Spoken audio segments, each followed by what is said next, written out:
श्री वाहिगुरु सतनाम श्री वाहिगुरु। गुरु ग्रंथ साहिब पहुंचे हिंदुस्तान। कल काबुल से निकले थे, आज सुबह पहुंचे हैं इंडिया में।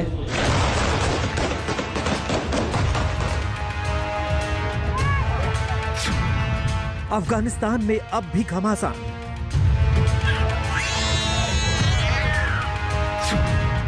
काबुल से जारी है लोगों का पलायन।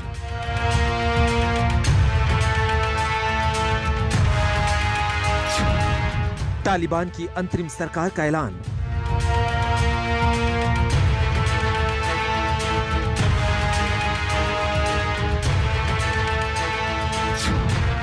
तालिबानी हुकूमत ने तय किए मंत्रियों के नाम।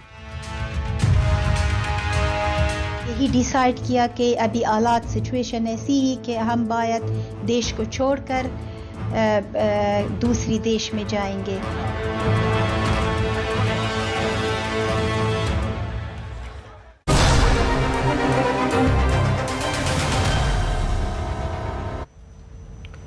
नमस्कार, आप देख रहे हैं हल्ला बोल। आपके साथ मैं हूं अंजना ओम कश्यप। सरकार तालिबानी दर बदर अफगानी।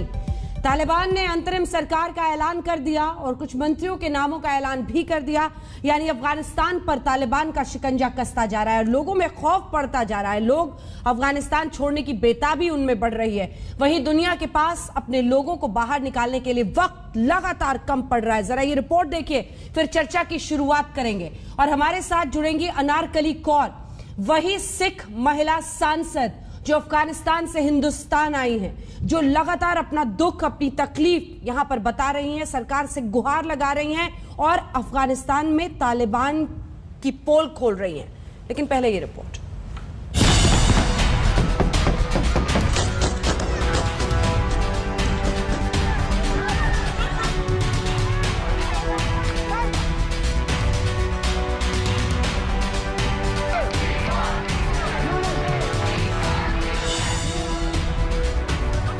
गोलियों के बीच अफगानिस्तान में फंसे भारतीयों की वतन वापसी हो रही है। तालिबान की धमकियों के बीच इन चेहरों पर खौफ देखिए। ये अफगानिस्तान के मौजूदा हालात का सच बता रहे हैं। तालिबान के प्रवक्ता सुहेल शाहीन ने अमेरिका को धमकी दी है। कहा है कि 31 अगस्त तक अमेरिकी सेना ने मुल्क नहीं छोड़ा तो अंजाम बुरा होगा। अब तमाम देशों के पास बस कुछ दिन बचे हैं अपने लोगों की जान बचाने के लिए। देखिए खौफ को सुकून बनते, डर को तालिबान के खिलाफ गुस्से में तब्दील होते जब एक बार भारत की सरजमी पर उतरे भारतीय। सुनिए अफगानी सांसद की जुबानी तालिबान के आतंक की कहानी जब वो इंडिया पहुंची। सबके पास एक खौफ है, हम मजबूर हो गए।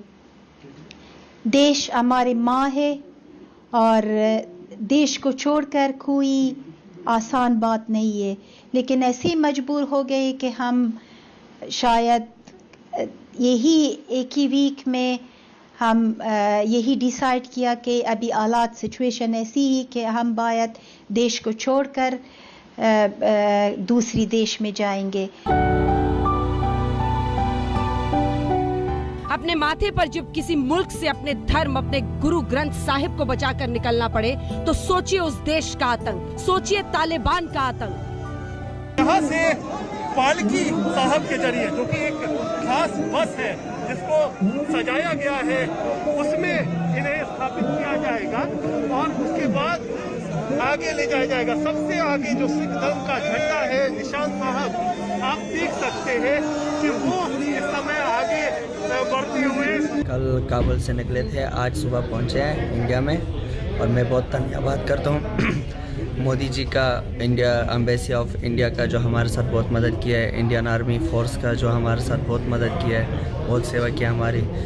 मोदी सरकार का धन्यवाद, एम्बेसी का धन्यवाद, साध संगत का धन्यवाद, अमेरिकन फोर्स, इंडियन फोर्स का धन्यवाद करना जो सामने थे सुख दे नाल लेके आए ने। वाहिगुरू जी का खालसा, वाहिगुरू जी की फतेह।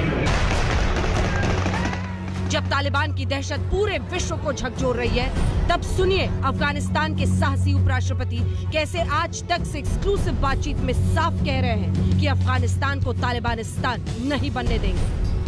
We have told the Taliban, the choice will be yours, and if you opt to fight, We will see you. If you opt to negotiate, we do not want the negotiation to be, as I said, a disguise for soft surrender or expression of allegiance or acceptance of the Taliban clerical dictatorship. Absolutely no. लोगों में खौफ है, अफगानिस्तान की जनता में दहशत है, लेकिन तालिबान ने अंतरिम सरकार का ऐलान कर दिया है, कुछ मंत्रियों के नाम भी तय कर दिए हैं। इन सब के बीच सवाल ये कि क्या तालिबान 2 का चेहरा बदलेगा? आज तक ब्यूरो। आइए चर्चा की शुरुआत करते हैं। हालात अफगानिस्तान में बिगड़ रहे हैं, ऐसे में तमाम मुल्कों के पास वक्त बहुत कम बचा है अपने लोगों को निकालने का। डॉक्टर सुधांशु त्रिवेदी लंबे वक्त के बाद आज हमारे साथ सांसद और प्रवक्ता भारतीय जनता पार्टी के वापस हल्ला बोल में है। सुधांशु जी, आज खास स्वागत है आपका शो पर। जी नमस्कार। हमारे साथ प्रियंका चतुर्वेदी प्रवक्ता शिवसेना की जुड़ेंगे। अभी अभय दुबे साहब हमारे साथ प्रवक्ता कांग्रेस पार्टी के जुड़ गए हैं। मुरसल नूरजई जो कि जियो पॉलिटिकल एनालिस्ट हैं वो हमारे साथ जुड़ेंगी। और हमारे साथ इस वक्त सीधा अनारकली जी, हमारे साथ मुस्कान जी भी जुड़ रही हैं। लेकिन उससे पहले आइए आपको सीधे लिए चलते हैं। अनारकली कौर हमारे साथ जो सांसद, सिख अफगानी सांसद इस वक्त लाइव जुड़ रही हैं। अनारकली जी, मेरा पहला सवाल आपसे यही है, आंसू आपके रुक नहीं रहे, हमने आपको देखा है अपने देश को छोड़कर दूसरे मुल्क में आना, आप इंडिया आई हैं। वो दर्द, वो जो पीड़ा है आज दुनिया को कैसे बताएंगी, जो आतंक इस वक्त अफगानिस्तान जिसका सामना कर रहा है? अनारकली जी। अभी तक तो कुछ की पता नहीं है, क्योंकि अफगानिस्तान में सिचुएशन ऐसी है कि तालिबान ने अफगानिस्तान पर ज़ोर पर कब्ज़ा किया। अभी तो अफगानिस्तान के कोई सरकार नहीं है और कोई गवर्नमेंट नहीं है। 10 दिन तकरीबन 10 दिन हुआ कि तालिबान पूरा अफ़गानिस्तान पे कब्ज़ा किया, लेकिन ज़्यादा 1 महीना हुआ कि डिफरेंट प्रोविंस से कब्ज़ा किया था। लेकिन काबुल तो 10 दिन हो रही है कैपिटल ऑफ अफ़गानिस्तान।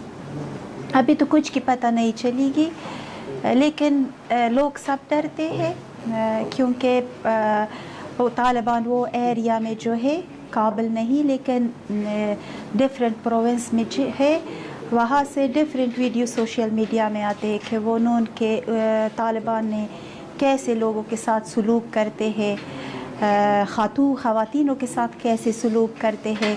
मैंने कल एक वीडियो देखा कि तालिबान एक लड़की को सब लोगों के सामने, आपने देखा हुआ कभी भी वीडियो में क्लिप्स में मारते हैं।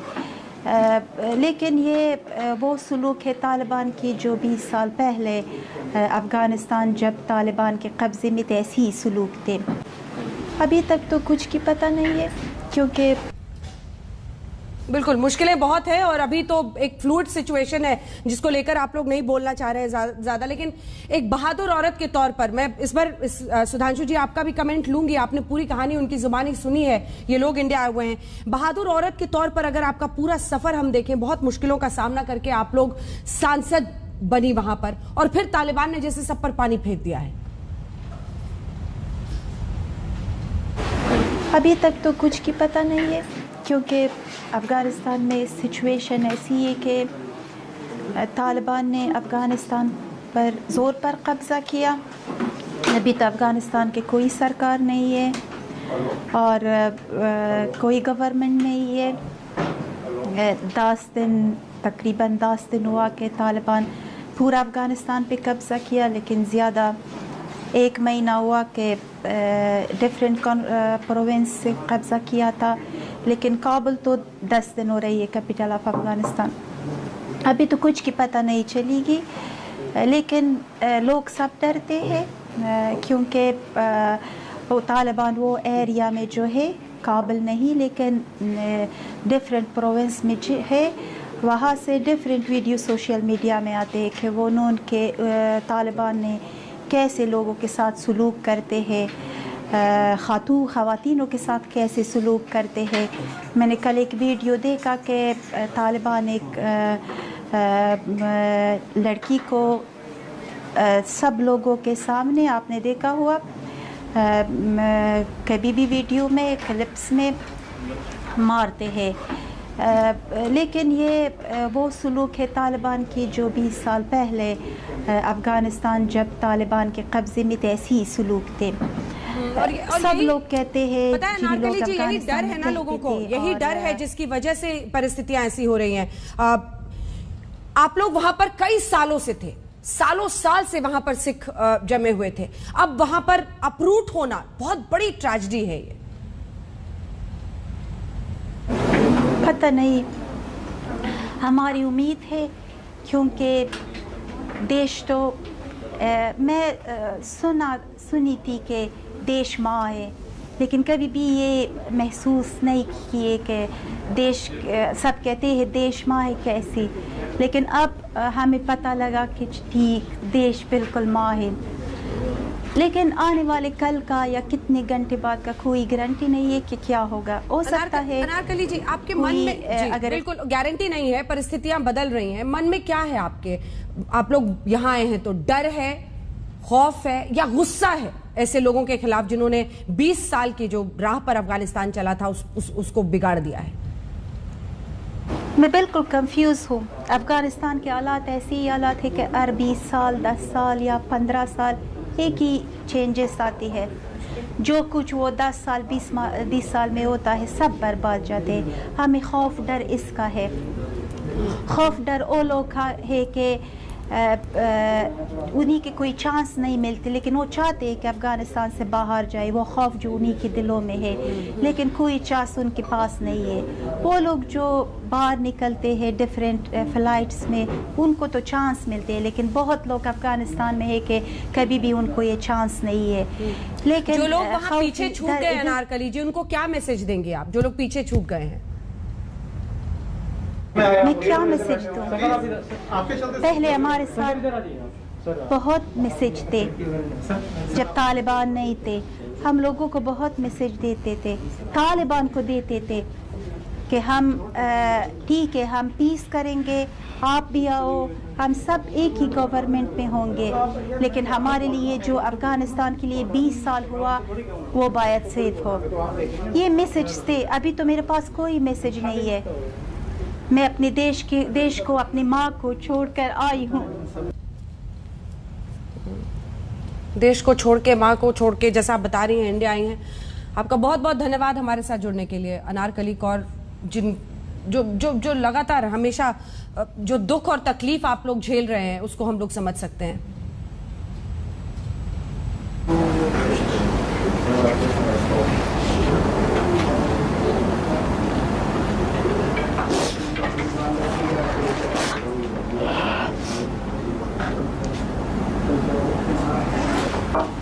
बिल्कुल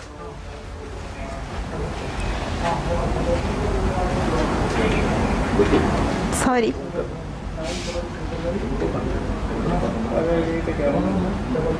धन्यवाद आपका अनारकली जी हमारे साथ जुड़ने के लिए। और ये आंसू आज पूरी कहानी बता रहे हैं। इसका तो कोई डर नहीं है, लेकिन जी कुछ का तो पता नहीं है, कल का तो पता नहीं है। फिर क्या बोले उनको, क्या मैसेज दूंगी वो लोगों को?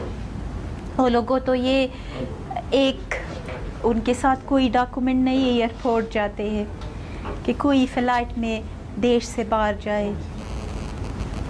फिर उनका अगर क्या मैसेज दूँ? मेरे पास तो कुछ नहीं है।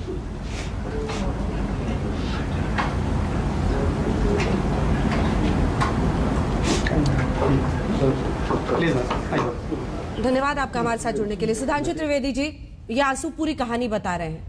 भारत सरकार किस तरह से इसे देख रही है, और सवाल है कि अब तमाम मुल्कों के पास मुझे लगता है कि बहुत कम दिन बचे हैं तमाम लोगों को वापस लाने के लिए, अपने अपने लोगों को बचाने के लिए।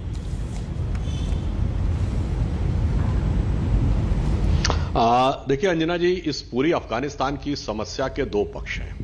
एक पक्ष तो है स्ट्रेटेजिक यानी रणनीतिक पक्ष, जिसमें कि अफगानिस्तान के अंदर हुआ परिवर्तन, वहां पर किस प्रकार से चीन का हस्तक्षेप बढ़ेगा।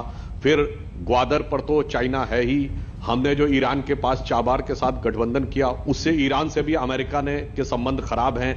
तो एक जिसे कहते हैं ना जियो स्ट्रेटेजिक वातावरण में क्या बदलाव आएगा, वो एक अलग पक्ष है। आज हम उस पर बात नहीं कर रहे हैं, जैसे भी आपने कहा।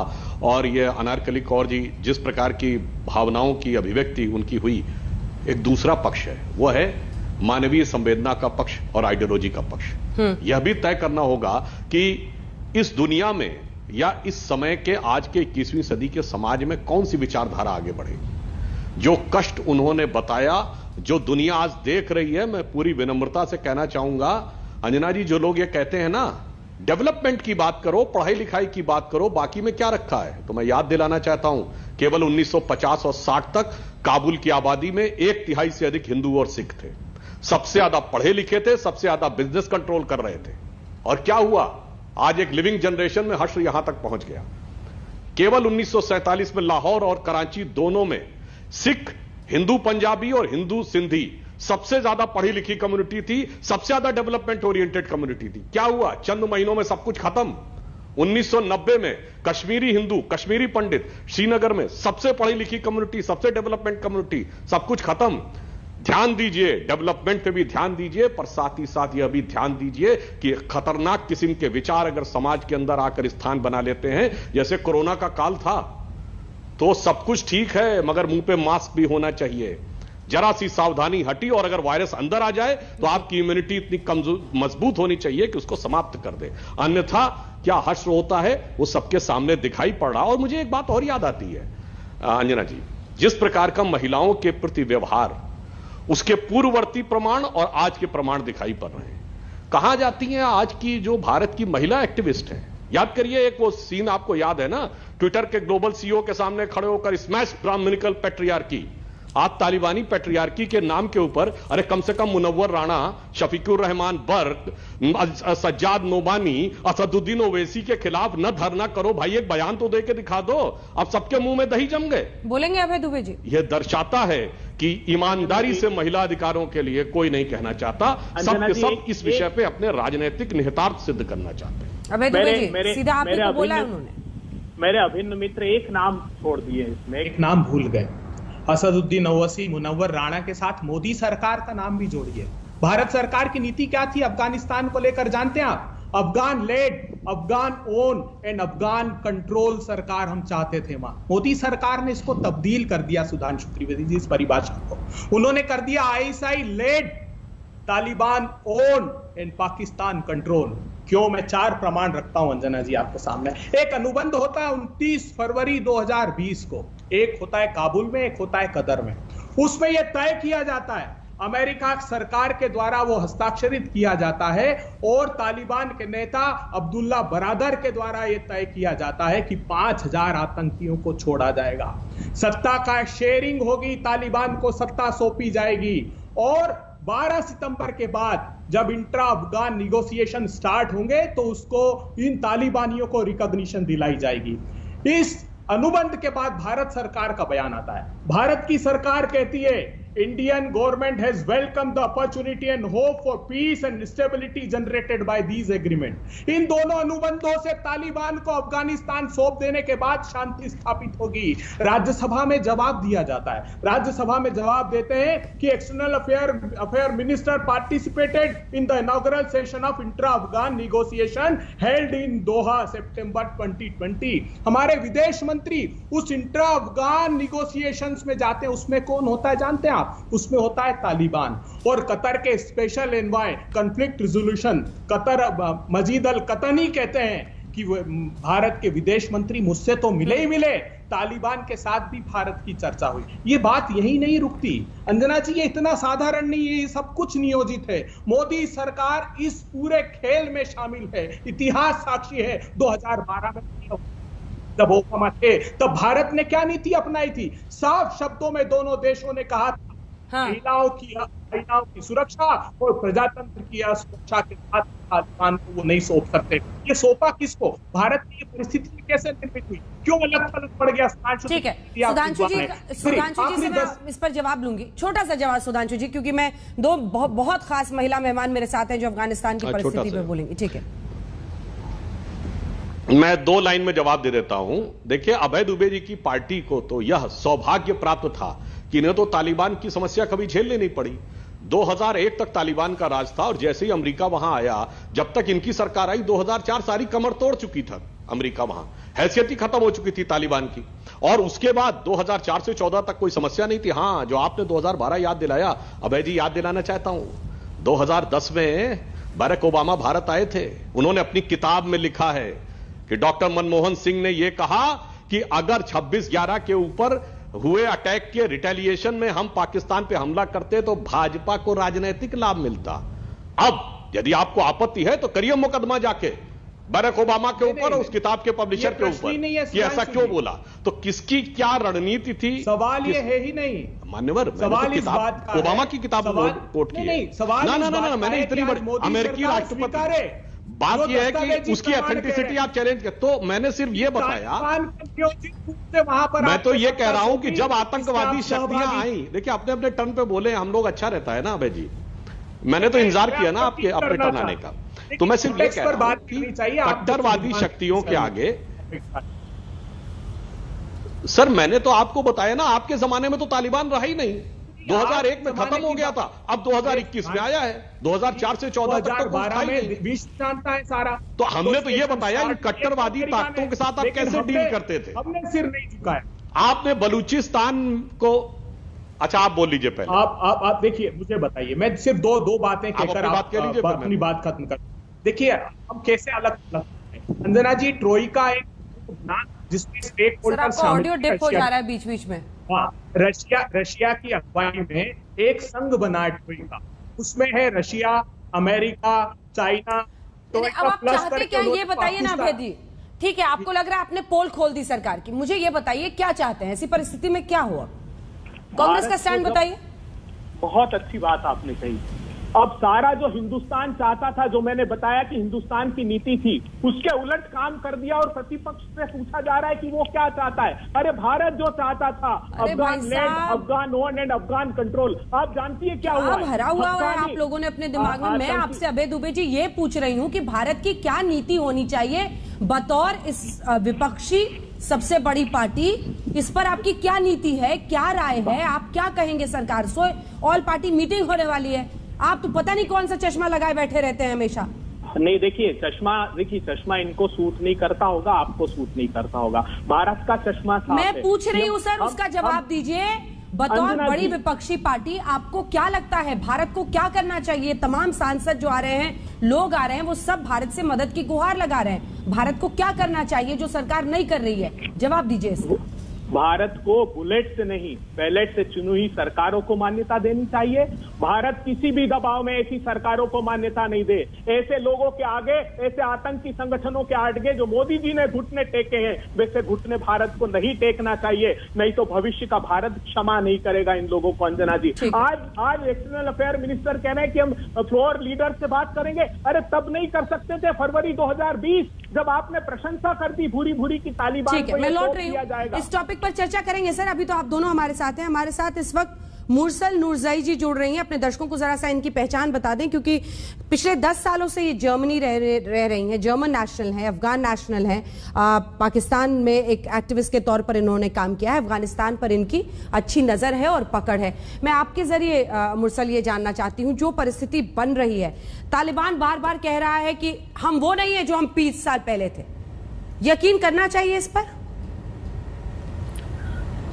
बहुत बहुत शुक्रिया मेरा ओपिनियन पूछने के लिए इस टॉपिक पे। ये एक बहुत ही इम्पोर्टेंट टॉपिक है और बहुत सारे अफगानी बहुत बुरी सिचुएशन में हैं इस टाइम, और तालिबान पे भरोसा करना चाहिए, भरोसा नहीं करना चाहिए, ये क्वेश्चन फर्स्ट ऑफ ऑल होना ही नहीं चाहिए। क्योंकि हम अगर फैक्ट्स को देखें 1996 से 2001 के बीच में और उसके बाद भी पूरे अफगानिस्तान में कितने अटैक्स हुए, कितने लोगों को मारा गया, बहुत छोटी एज की लड़कियों के साथ रेप किया गया, उनसे शादी जबरन शादी की गई इस रिलीजन के नाम पे, ट्राइबल पावर के नाम पे। तो ये क्वेश्चन कि तालिबान पे भरोसा करना चाहिए या उनके लिए सॉफ्ट कॉर्नर रखना चाहिए दिल में, या ये सोचना चाहिए कि क्या तालिबान बदल गए हैं या क्या तालिबान कोई एक नई आइडियोलॉजी के साथ आया है और वो कुछ नया करेगा, तो ये आप भूल जाइए। क्योंकि उनकी जो बेस है, उनकी जो बुनियाद है, वो एक बहुत ही एक्सट्रीम आइडियोलॉजी पे बेस्ड है। और ये मैं एज ए न्यूट्रल पर्सन बोल रही हूँ। वो लोग चाहते हैं कि रिलीजन के नाम पे ये प्रोपेगेंडा जो उन्होंने, ये क्योस जो उन्होंने, ये लड़ाई, ये वॉर जो उन्होंने स्टार्ट किया हुआ है, ये बेबुनियाद है। कोई भी रिलीजन किसी भी कंट्री का वॉर को सपोर्ट नहीं करती। और अगर ये सब कुछ हो रहा है अफगानिस्तान में तो मैं हाथ जोड़ के सबसे विनती करती हूँ, रिक्वेस्ट करती हूँ कि अपने कंट्रीज को रिलीजन के नाम पे और पावर के नाम पे एक दूसरे से अलग ना कीजिए, वरना यही हाल होगा जो आज अफगानिस्तान में हो रहा है। मुस्कान, देखिए परिस्थिति क्या बन रही है। आप देखिए, मतलब वहां से जो सिख जो सालों साल से वहां रह रहे थे, वो अपने गुरु ग्रंथ साहिब को लेके यहाँ पर पहुंच रहे हैं। लोगों में इतना ज्यादा डर है मुस्कान, और कई लोग हैं जो उनके हक में भी बोलते हैं, लेकिन ये तो लगभग आतंकी हैं, आतंकी लोग हैं जो इन्होंने पिछली बार महिलाओं के साथ किया था। अभी से ही प्रमाण आने लगे हैं, अलग अलग जगहों पर ऐसी घटनाएं हो रही हैं। मुस्कान, आपकी जुबानी जब आप बोलेंगी वहां का सच तो दुनिया सुनेगी, बताइए।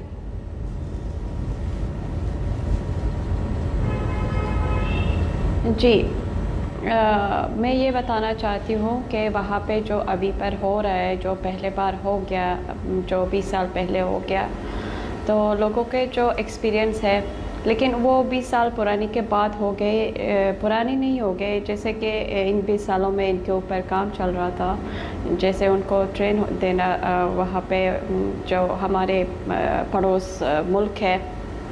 तो ये बताना चाहती हूँ कि जो ये ज़्यादातर ख़तरनाक भी हो सकता है। पिछले जो तालिबान 20 साल पहले आए थे, उससे पहले भी ख़तरनाक हो सकते हैं। और महिलाओं का जो डर है अभी, जिनके अगर कोई उनको एक्सपीरियंस है अपने पेरेंट्स के, अपने जो उन्होंने सुना है, जो अभी उनके दिल में ये डर है कि ठीक है फिर भी वही हालत होगी हमारे भी। और जिनके कितने एजुकेटेड हो गए थे और इस 20 साल में जितने भी डेवलपमेंट हो गए थे, वो कैसे हो सकता है कि एक दिन के अंदर सारे बर्बाद हो जाए और सारे, मतलब जो एक कंट्री के प्रेसिडेंट थे वो छोड़ के जाए अपने लोगों को, और लोगों तो उसके साथ शायद खड़े हो जाते थे, शायद कि नहीं, ऑब्वियसली खड़े हो जाते थे।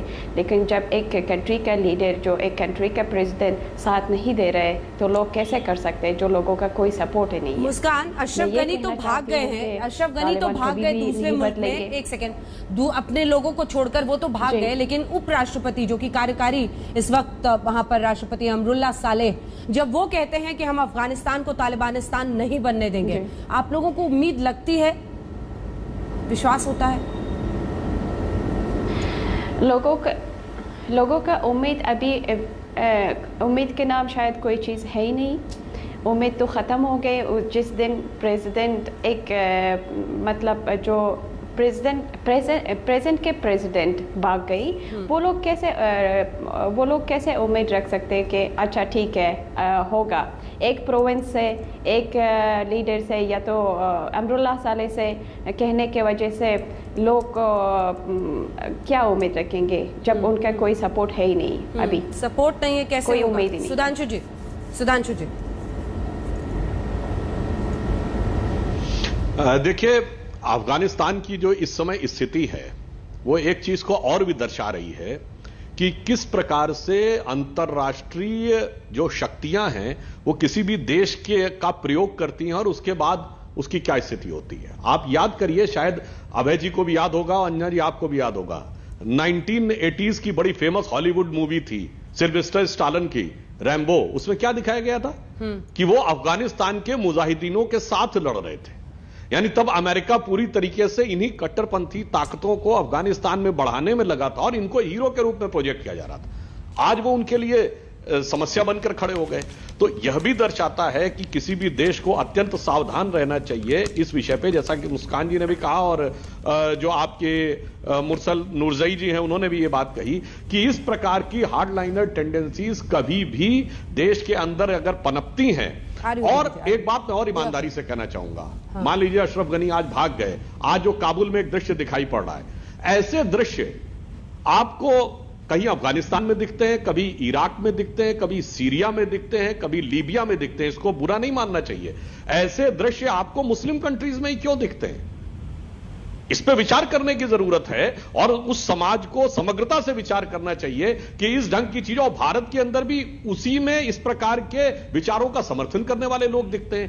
ईमानदारी से इसका विचार करें और तभी आप अपने अंदर की बीमारी का सही इलाज कर पाएंगे।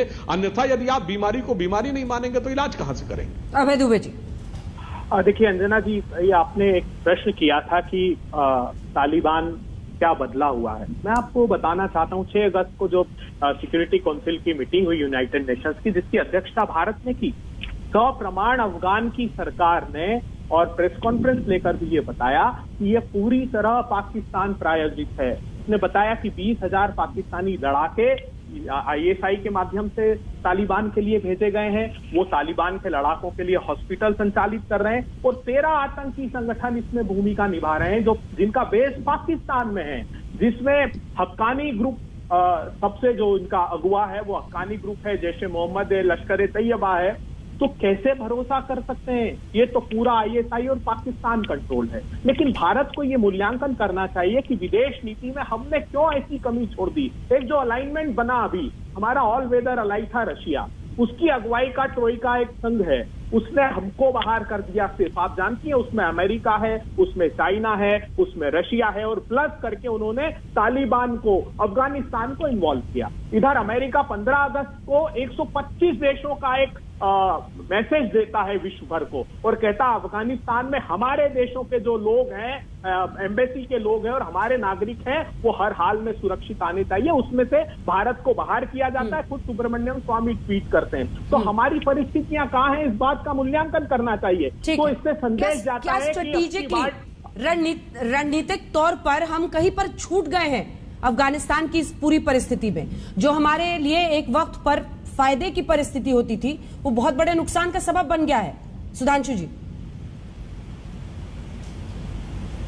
हाँ, जो इन्होंने बात कही, इन्होंने कहा कि एक रशिया के साथ हमारे बड़े अच्छे संबंध होते थे और फिर उसके बाद हमारे रशिया से संबंध अलग हो गए। अभय जी याद करिए, आपकी सरकार में यद्यपि ये एक धारणा थी कि मनमोहन सिंह जी कमजोर प्रधानमंत्री थे, पर मजबूती उन्होंने एक ही जगह दिखाई थी, 2008 में न्यूक्लियर डील करते समय अपनी सरकार को स्टेक पे डाल दिया था, कम्युनिस्टों का सपोर्ट भी जाने दिया, किस लिए कि अमेरिका के हित में जाकर वह संधि हो सके।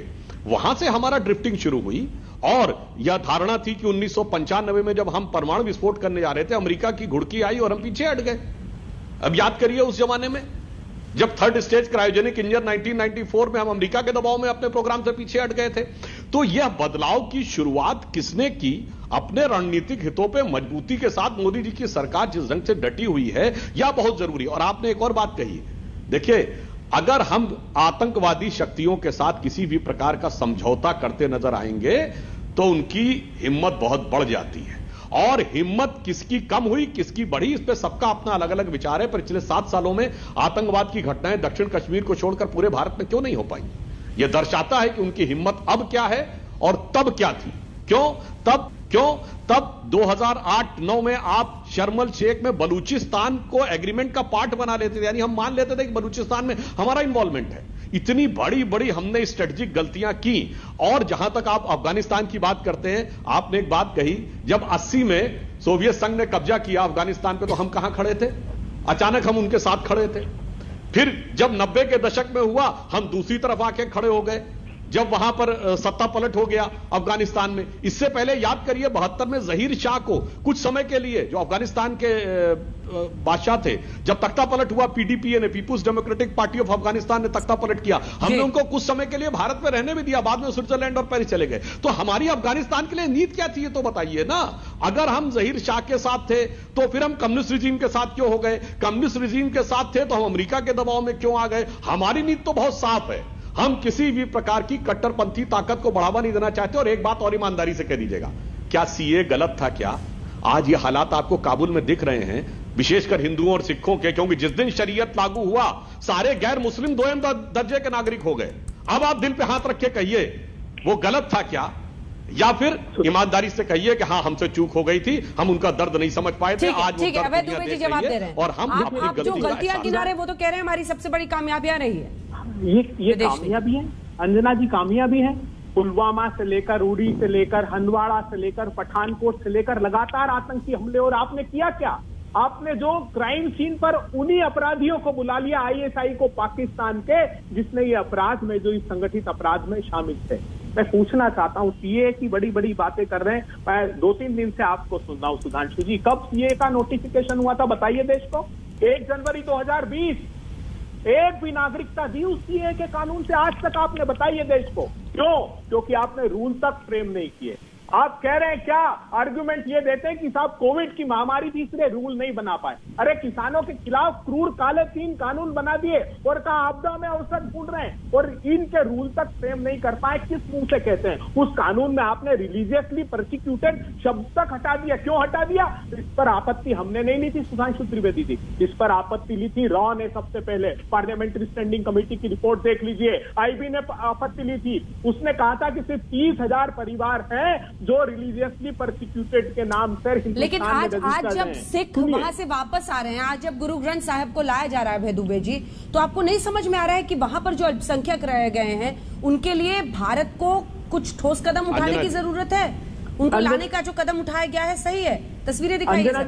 नहीं, सिटीजनशिप अमेंडमेंट, सिटीजनशिप एक्ट 1955 में क्या प्रावधान नहीं था नागरिकता देने का? क्या बात करती हैं आप? और मैं तो प्रामाणिक रूप से आरोप लगाता हूं, उसी पार्लियामेंट्री स्टैंडिंग कमेटी में कहा कि गुजरात में 600 परिवारों को मोदी सरकार के मुख्यमंत्री रहते हुए मोदी जी के, जबकि पावर का डेलीगेशन कर दिया गया था, उन परिवारों को आज तक भी नागरिकता नहीं दी। मैं इस बहस में नहीं पढ़ना चाहता सुधांशु जी, लेकिन आज इस अपराध को, इस पाप को स्वीकारना पड़ेगा कि अगर तालिबान वहां पर बर्बरता करने के लिए लाया गया है तो उसमें मोदी सरकार की संलिप्तता थी, जिसके दस्तावेजी प्रमाण है। आप स्वीकार से क्यों नहीं कि आप मिले तालिबान से गुपचुप? क्या आप बताइए ईरान के राष्ट्र प्रमुख से मिलने गए? इसका स्पष्ट जवाब दीजिए सुधांशु जी, ये सवाल विपक्ष का हर नेता आपसे पूछ रहा है। देखिए, इस प्रकार की जो जानकारियों की बात करते हैं, इनके पास कहां से जानकारी का सोर्स आता है? राज्यसभा। भारत सरकार का जो भी स्टैंड है, स्पष्ट रूप से भारत सरकार के विदेश मंत्रालय ने कहा है कि जो उसका स्टैंड रहता है आपके सामने रहता है।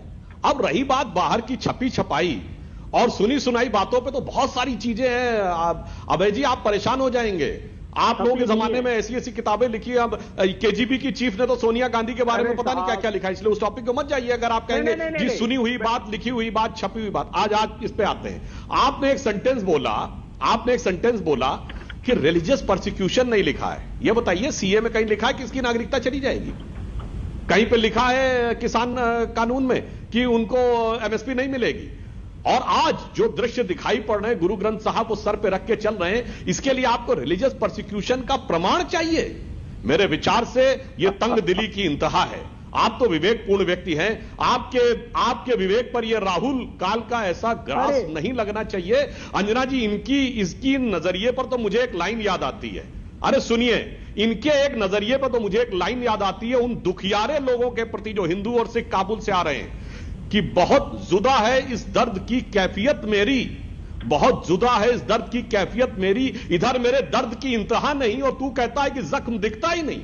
आपको प्रमाण चाहिए इसके बाद। मेरे विचार से थोड़ा सा व्यक्ति को संयम और लज्जा का ध्यान रखना चाहिए। यदि वो कहे कि ये लिखा नहीं है, हमें प्रमाण चाहिए रिलीजियस परसिक्यूशन। इन तस्वीरों को प्रमाण की क्या जरूरत है? अंजना जी, उन आंसुओं को प्रमाण की क्या जरूरत है जो अभी हमने दिखाई थी? आपने सुना था महिला सांसद। बिल्कुल, मैंने चुपचाप रहूं तो मुश्किल है, कह दूं तो शिकायत होती है। सुधांशु त्रिवेदी जी, वो जो सीए का ड्राफ्ट था ना, उसमें आपने डाला था रिलीजियसली परसिक्यूटेड, और उसको हटा दिया, इसलिए मैंने सवाल खड़ा किया। आप कह रहे हैं इधर उधर छपा हुआ नहीं।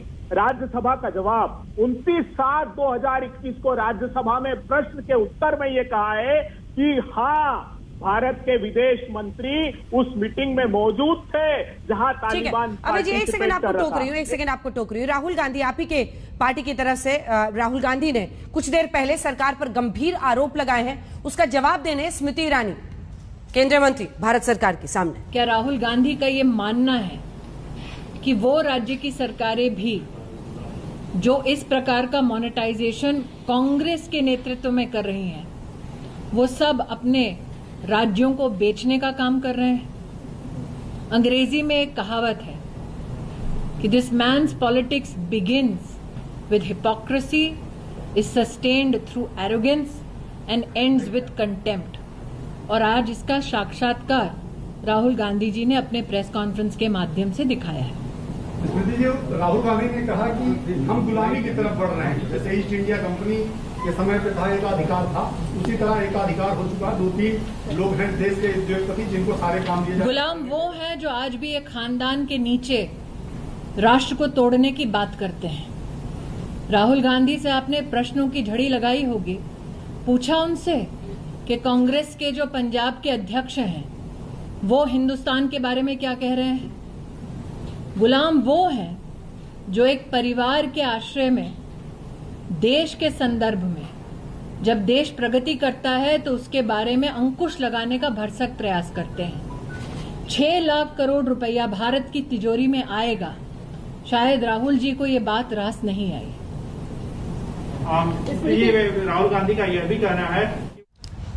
तो केंद्रीय मंत्री स्मृति ईरानी राहुल गांधी पर सवाल खड़े करते हुए, सवाल उस परिवार पर खड़े करती हुई और साथ ही पंजाब कांग्रेस अध्यक्ष सिद्धू पर वो सवाल कर रही थी। बहरहाल अब हम रुख करते हैं जरा महाराष्ट्र का, क्योंकि वहां से बड़ी खबर लगातार आ रही है। बहुत धन्यवाद आपका सुधांशु त्रिवेदी जी और अभय दुबे जी हमारे साथ आज हल्ला बोल में शामिल होने के लिए। खबर महाराष्ट्र से आ रही है, एक बड़ी खबर जहां केंद्रीय मंत्री नारायण राणे को कुछ देर पहले गिरफ्तार किया गया है। गिरफ्तारी के बाद नारायण राणे ने आज तक संवाददाता साहिल जोशी से एक्सक्लूसिव बात की है, सुनिए।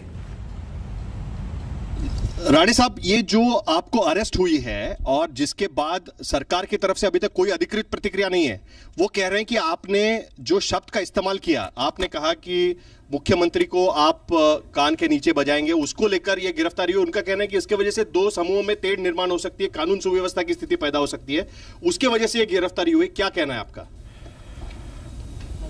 प्रतिक्रिया आपको दिया है झूठी है। मैं कोई उसको अभी थप्पड़ मारूंगा ऐसा नहीं कहा। मैं ऐसा कहा स्वतंत्र दिन की जानकारी हमारे मुख्यमंत्री को नहीं है, तो उस दिन में होता, उस स्वतंत्र दिन के दिन होता तो मैं वही थप्पड़ मारता कि उनको हमारे राष्ट्र की आजादी का तारीख मालूम नहीं, साल मालूम नहीं। उस दिन होता तो अभी मारूंगा ऐसा नहीं कहा। तो इसमें क्राइम नहीं होता। यह है जबरदस्ती मेरे को अरेस्ट किया जा रहा है और जबरदस्ती मेरे को कुछ मेरे जीवन को धोखा निर्माण करने का काम पुलिस को कर रहे हैं। 4 FIR आपके खिलाफ हुई है जी। 4 FIR आपके खिलाफ की गई, 4 FIR आपके खिलाफ की गई है। क्या कहेंगे आप? सो करेंगे, उसके हाथ में कानून ये है, सो करेंगे। अरे मगर उसका बच्चा मुख्यमंत्री का सुशांत के केस में था, दिशा सालियन के था, उसको बचा है ना। क्या केंद्र और राज्य के बीच में संघर्ष शुरू हो जाएगा आपको लगता है इसके बाद में? राज्य क्या संघर्ष हमारे से करेगा, केंद्र से कुछ कर नहीं सकता। अब इसके आगे की लड़ाई किस तरीके से होगी? अब आपको जो गिरफ्तारी की गई है, अब इसके आगे की लड़ाई किस तरीके से होगी? आप केंद्रीय मंत्री है, उसके बावजूद ये गिरफ्तारी हुई है। नहीं, मैं अभी कुछ नहीं कहूंगा। जो जिस तरह के कानून का गलत इस्तेमाल कर रहे हैं वो मैं देख रहा हूँ। कानून व्यवस्था के मुताबिक मैं जरूर इनके खिलाफ कार्रवाई करूंगा। जो पुलिस ऑफिसर है और जो इसके पीछे है उनके खिलाफ जरूर कार्रवाई करूंगा भाई। क्या केंद्र के से आप गुजारिश करेंगे कि सरकार पर कार्रवाई हो जाए? किसी तरीके से असंवैधानिक कहा गया आपके अरेस्ट को आपके पार्टी के अध्यक्ष की तरफ से। मैं अभी कुछ नहीं कहूंगा। अभी मैं काफी इसमें हो काम हमारे साथी लोग के साथ बातचीत कर रहा हूँ, तो मैं आज कुछ नहीं कहूंगा। तो आप सुन रहे थे नारायण राणे को एक्सक्लूसिव बातचीत गिरफ्तारी के बाद उन्होंने की है, जिसमें उन्होंने कहा है कि एक तरफ ये बयान मेरा पहले के संदर्भ में था, अपनी सफाई में उन्होंने दूसरी बात कही है कि मैं सीधा अभी मौजूदा वक्त में ऐसे किसी हमले की बात के लिए किसी को उकसान नहीं रहा था। बहरहाल मुश्किल तो आ ही गई है और इसीलिए अंत के सवालों में वो ज्यादा कुछ बोलने से कतराते हुए दिखाई दिए। एक ब्रेक के लिए हम रुक रहे हैं, देखते रहिए आज तक। आज तक।